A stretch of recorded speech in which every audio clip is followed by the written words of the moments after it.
Now, there's this thing called the Burning Man, which is one of those rock festivals out in the desert somewhere else. It's got a pretty dubious reputation for some of the things that go on there. One of the things they have is an Orgy Dome, which is a giant tent, which I think you can decide for yourselves what goes on in there. But what an extraordinary scene we saw this week. Not only did this massive kind of biblical storm come through, it ripped the Orgy Dome to pieces. Have a look.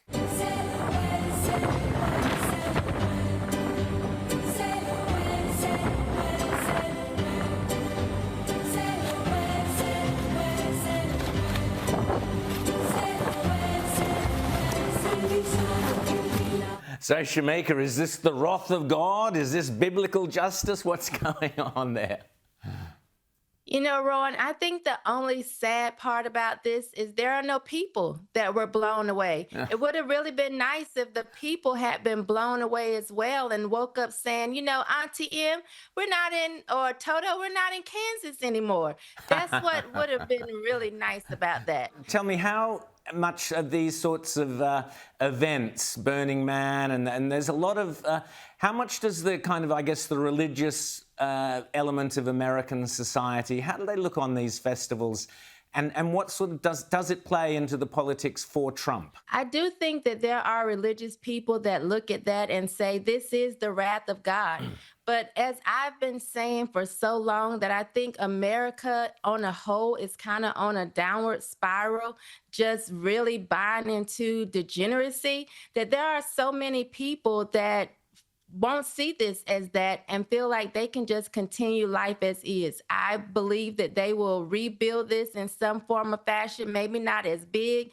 Well, someone else who's spoken out against, I guess, what he would view as the degeneracy or otherwise of the movie industry. Someone I was very surprised by this one, Snoop Dogg, the famous rapper.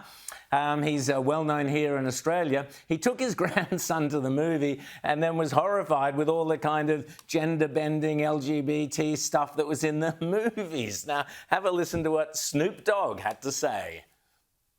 Then she had a baby with a woman. Well, my grandson in the middle of the movie like, Papa Snoop, how she have a baby with a woman? She a woman. Oh, I didn't come in for shit. I just came to watch the goddamn movie. Hey, man, watch the movie. They just said she had a baby. They both women's. How did she have a baby?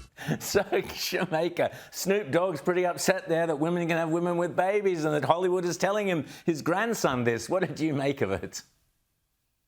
I'm going to see if Snoop will actually walk that back. So many times, once people start getting angry and pushing back, these celebrities start to say, that's not what I meant. You know, what I was meaning was, and I love all of the LGBTQ, they start to moonwalk faster and better than Michael Jackson. So I'm just not really buying into it. But I will say this is what we've been screaming for a very long time, that they are pushing things that just aren't possible. And when you have that in a child's movie, there's no reason to confuse these children, but this is what the left does all the time. And they see absolutely no issue with sexualizing things that are for children. Absolutely. Shamika Michelle, always great to chat to you. Thanks so much for coming on The World According to Rowan Dean, and we'll speak again very soon. Thank you.